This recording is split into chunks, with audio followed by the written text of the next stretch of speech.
Shalom, giving all praises, honor, and glory unto Yahweh, Bashem, Yahushai, Bashem, Kakadash, and Yahweh is the name of the Heavenly Father's true name, whom the world ignorantly calls God, and Yahushai is the name of the Heavenly Father's Son's true name, whom the world ignorantly calls Jesus Christ.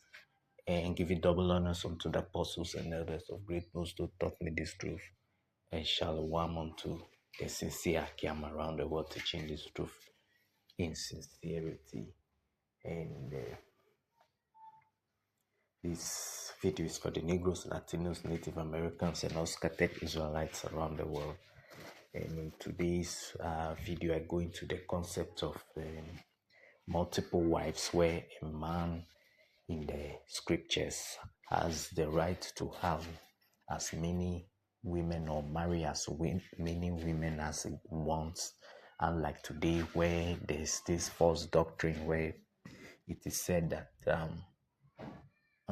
men are only supposed to marry only one woman, and that's it. This only applies to only women, where a woman is only supposed to be married to only one man, but the other way around, a man can marry as many women as he wants. And I'll go in and prove this through the scriptures, and going into let's see here.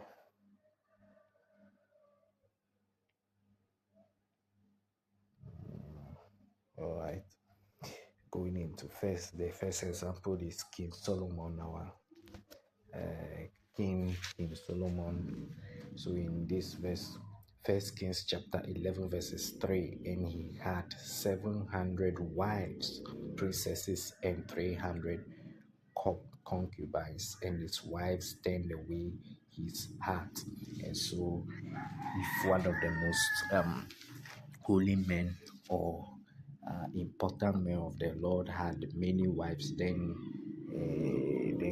why should a man, why can't a man have many wives as well? And so this is King Solomon, where it is he is said to have married 700 wives and had plenty concubines, because that is how it used to be in the old days. And I'll go further and prove more.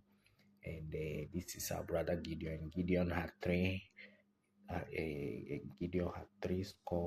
sons of his body begotten, for he had many wives.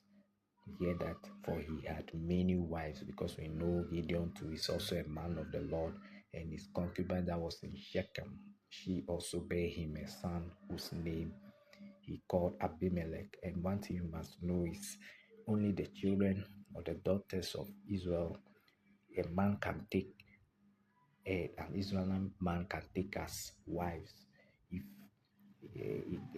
his wives would be naturally citizens of Israel or women of Israel, but the concubines are the women of other nations. They are of a lower class than the Israelite woman, so that is why they are referred to as concubines. They don't have the same stature or position as an Israelite woman that is married to an Israelite man. They are in second position to the Israelite woman. That's why they are called concubine. The Israelite woman first, then a concubine second in position. And so, and said, and this concubine that was in Shechem also bare him a son whose name he called Abimelech. So I'll read again Judges chapter 8, verses 30 to 31. And Gideon had 70 sons of his body begotten, for he had many wives.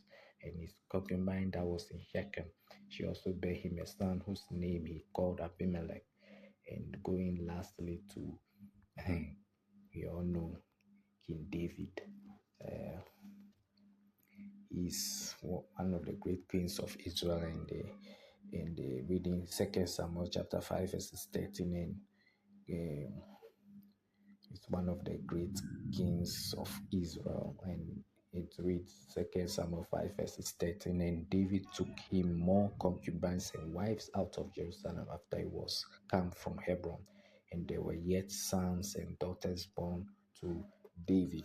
And so that further proves that a man marrying multiple wives is just or righteous in the face of the Lord. And so this world has just been turned upside down by Esau's madness. And so soon the Lord Yahweh Basham shall restore all things and bring things back to the old ways. And so I end today's lesson by giving all praises, honor, and glory unto Yahweh Basham Yahushai Basham Kakadash and Shalom unto the elect. Shalom.